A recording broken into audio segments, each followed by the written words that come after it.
tu bewe tuna jalan aluji tu hitarata katawan hendak nampalampang kisah ketika ihuran budaya Dayak Pulau Kalimantan. Tege nyebut je zaman asang belum kapeh jadi ya gampang hatetek takuluk hakaraki betang sama Dayak hakayau mate lumatayang.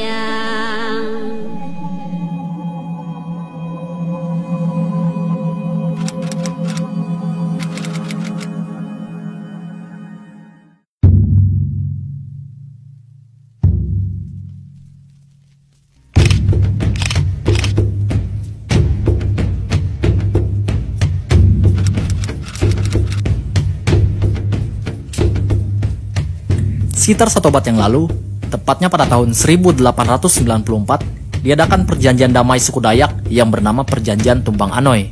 Tentunya bagi masyarakat Dayak sudah tidak asing lagi dengan sejarah besar yang satu ini.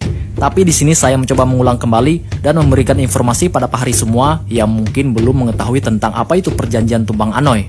Perjanjian Tumbang Anoy merupakan sebuah perjanjian damai antar suku Dayak yang dilaksanakan pada tahun 1894 di desa yang bernama Tumbang Anoy, Kecamatan Damang Batu, di Kabupaten Gunung Mas, Kalimantan Tengah, yang menghasilkan poin-poin perdamaian antar suku Dayak pada abad itu. Untuk lebih jelasnya, kita akan kembali mengulik informasi sejarah sebelum tahun 1894, sebelum perjanjian itu dideklarasikan, dan apa penyebab dibuatnya Perjanjian Tumbang Anoy.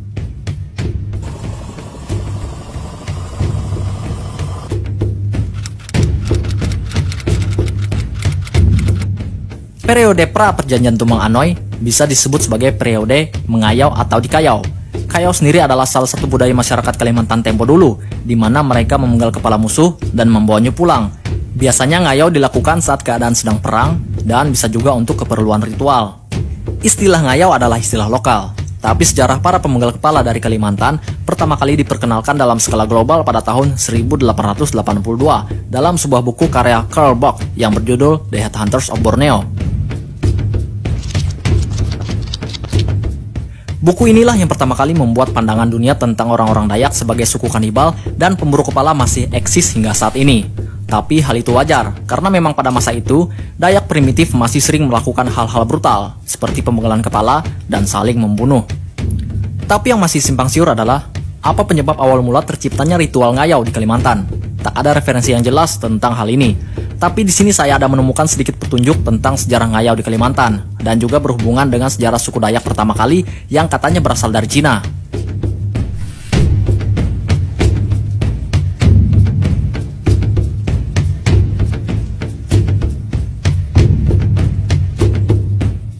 Oke, ini mungkin bakal saya bahas di video selanjutnya tentang sejarah suku Dayak dan asal-muasal terciptanya ngayau.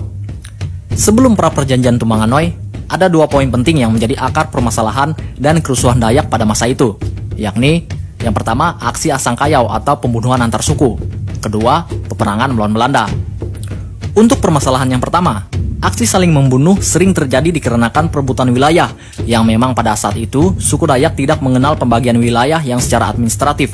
Mereka menempati wilayah yang dianggap bisa memiliki sumber daya yang mencukupi dan bisa menopang segala aktivitas serta kehidupan dalam satu suku. Peristiwa puncak pertikaian antar suku Dayak ialah ketika terjadi perebutan tempat usaha pengambilan getah nyatu yang berlokasi di perbatasan Kalimantan Tengah dan Kalimantan Barat.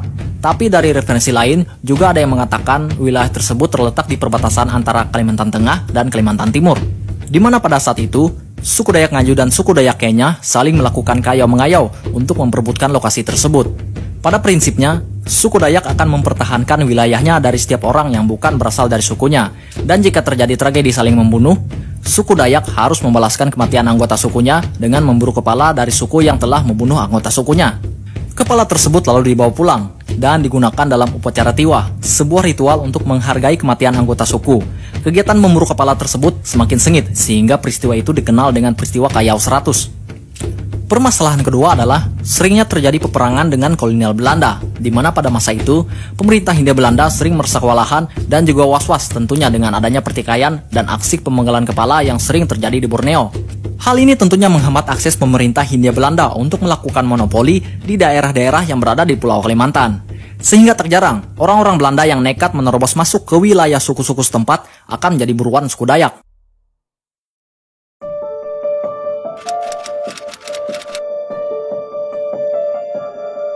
Kisah yang paling terkenal adalah kisah hilangnya Mayor Muller, seorang perwira seni pasukan Napoleon Bonaparte yang pergi ke Hindia Belanda pada tahun 1817 untuk bergabung dengan tentara kerajaan Hindia Belanda.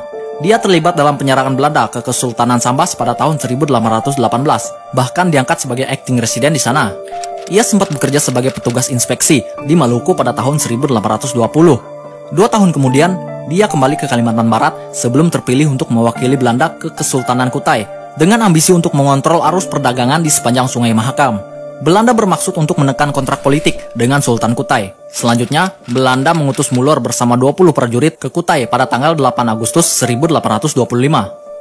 Setelah menekan perjanjian politik dengan Sultan Kutai, Muller berambisi untuk menelusuri pedalaman Kalimantan dari Kutai Timur menuju Sambas atau Pontianak di barat, untuk mengeksploitasi alam Kalimantan yang disebut para penjajah Belanda sebagai terra incognita atau wilayah tak diketahui.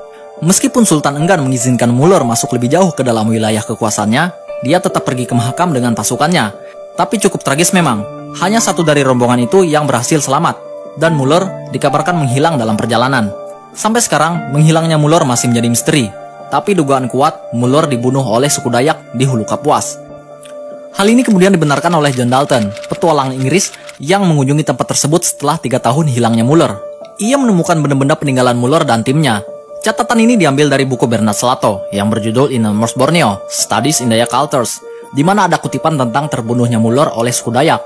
Tentu ini bukan satu-satunya ekspedisi Belanda yang pernah mencoba mengeksploitasi Kalimantan dengan tujuan tertentu. Pada tahun yang berbeda, ada beberapa tokoh yang sempat melakukan ekspedisi Borneo, seperti Alexander Hare di Banjarmasin tahun 1812, James Murray di Kutai tahun 1844, James Brock tahun 1842, dan Robert Burns tahun 1848 di Sarawak. Dan ekspedisi Muller tahun 1825 yang dianggap sebagai ekspedisi gagal karena diduga kuat ia terbunuh oleh suku Dayak yang tidak terima wilayahnya dimasuki.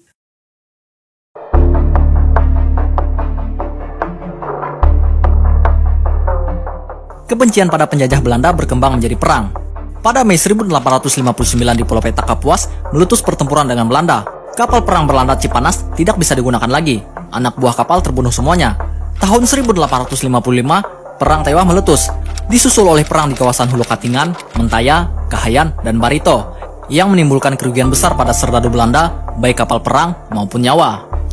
Ekspedisi terakhir sesudah peperangan adalah ekspedisi seorang antropolog sekaligus dokter, Nieuwen Huis pada tahun 1893. Ia dibantu oleh seorang ahli geologi, Molengraaf beserta timnya. Tujuan dilakukannya ekspedisi ini tidak lain untuk melakukan pemetaan wilayah Kalimantan beserta sumber-sumber alam yang ada di dalamnya.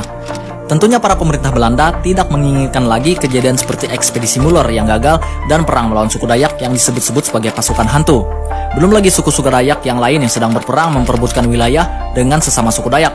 Situasi ini dianggap menghambat orang-orang Belanda untuk mendapatkan akses monopoli lebih dalam ke seluruh wilayah Borneo. Dalam keadaan demikian, Belanda mencari akal bagaimana memadamkan api perlawanan dan aksi kayau sekelas serta memperluas penguasaan teritorial sekaligus. Di pihak lain yang berada di tengah api perang, hasrat bersatu di kalangan orang Dayak seluruh Borneo makin dirasakan. Karena situasi inilah, Residen Belanda wilayah Kalimantan Tenggara pada Juni 1893 mengundang semua kepala suku yang terlibat sengketa ke Kuala Kapuas, Kalimantan Tengah untuk membicarakan upaya perjanjian perdamaian.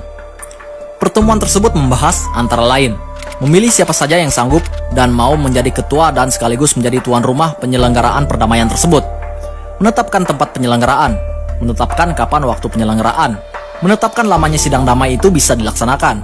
Dengan demikian, pertemuan awal tersebut menghasilkan kesepakatan, yaitu seorang tokoh Dayak bernama Damang Batu ditetapkan sebagai ketua pelaksana rapat damai. Tempat rapat damai di Tumbang Anoy, di Betang kediaman Damang Batu. Diberi waktu kurang lebih 6 bulan untuk melakukan persiapan-persiapan, dan diharapkan pada awal tahun 1894 rapat tersebut sudah bisa dimulai. Lama persidangan ditetapkan 3 bulan, direncanakan dimulai pada tanggal 1 Januari sampai dengan 30 Maret 1894. Undangan disampaikan melalui para kepala suku dan tokoh masing-masing daerah. Utusan atau peserta rapat haruslah tokoh atau kepala suku yang mengetahui adat istiadat di daerahnya masing-masing.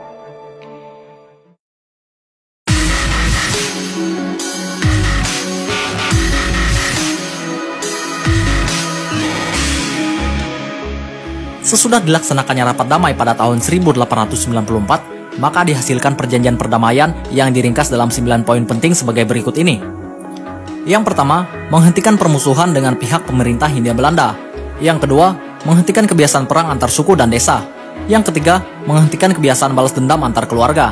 Yang keempat, menghentikan kebiasaan adat mengayau. Yang kelima, menghentikan kebiasaan adat perbudakan. Yang keenam, pihak Belanda mengakui berlakunya hukum adat Dayak dan memulihkan segala kedudukan dan hak-hak suku Dayak dalam lingkup pemerintahan lokal tradisional mereka. Yang ketujuh, penyeragaman hukum adat antar suku. Yang kedelapan, menghentikan kebiasaan hidup berpindah-pindah dan agar menetap di suatu pemukiman tertentu. Dan yang kesembilan, mentaati berlakunya penyelesaian sengketa antar penduduk maupun antar kelompok yang diputuskan oleh rapat adat besar yang khususnya diselenggarakan selama rapat damai ini berlangsung. Pada poin perjanjian yang pertama, kita sudah mengetahui bahwa perjanjian ini adalah sebuah rencana politik yang dilakukan oleh pemerintah Hindia Belanda. Suku Dayak menyetujui perjanjian yang sudah dideklarasikan tersebut, mengakui pihak Hindia Belanda sebagai pemerintah resmi. Karena seperti yang disebutkan dalam poin ke-8, pemerintah Hindia Belanda menjanjikan pembagian wilayah secara administratif beserta kebutuhan-kebutuhan ekonomi dalam satu suku. Pembagian wilayah secara resmi ini bertujuan untuk mencegah terjadinya lagi pertikaian antar suku, di mana dalam poin 2, 3, dan 4, aktivitas mengayau dan saling membunuh harus dihapuskan. Ke-9 poin perdamaian tersebut disepakati dengan adanya sumpah Dayak. Siapa saja yang melanggarnya akan diberikan sanksi. Terlebih lagi, suku Dayak pada masa itu sangat pantang untuk melanggar sumpah mereka yang sudah dilaksanakan dengan hukum Dayak yang berlaku. Karena dari pandangan kepercayaan, mengucapkan janji dan sumpah adalah hal yang bersifat sakral. Dengan demikian, terbentuklah sebuah perjanjian perdamaian antar suku Dayak yang saat ini kita kenal dengan Perjanjian Tumbang Anoy 1894.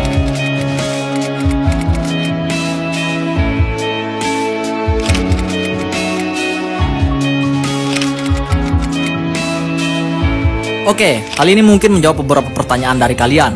Mengapa pada masa itu suku Dayak kalah oleh Belanda?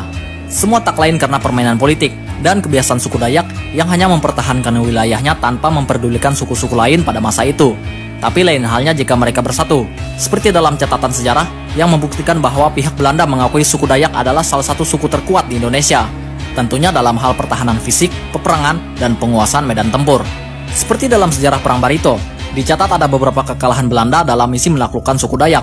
Seperti kasus penyerbuan gudang garam Belanda pada tanggal 24 Agustus 1859 yang menewaskan Letnan Bison dikarenakan serangan tombak Dayak.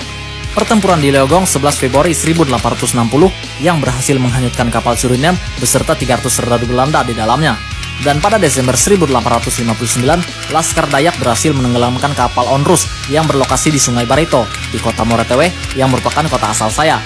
Namun setelah adanya perjanjian Tumbang Anoy, masyarakat Dayak tidak bisa lagi melakukan perlawanan karena sudah terikat janji dan sumpah, sehingga pemerintahan Belanda bisa lebih leluasa untuk mengakses lebih dalam lagi ke berbagai wilayah dan sumber daya yang ada di Borneo. Ya, meskipun ada beberapa suku Dayak yang masih berani menentang Belanda dan melanggar perjanjian tersebut. Oke, itulah sejarah terbentuknya perjanjian Tumbang Anoy. Tapi di sini saya garis bawahi lagi, kita di sini cuma mengingat dan mempelajari sejarah masa lalu, tanpa ada maksud membeda-bedakan etnis manapun. Positifnya, perjanjian Tumbang Anoy 1894 adalah awal mula bersatunya seluruh suku Dayak di tanah Borneo hingga saat ini. Salam Pahari.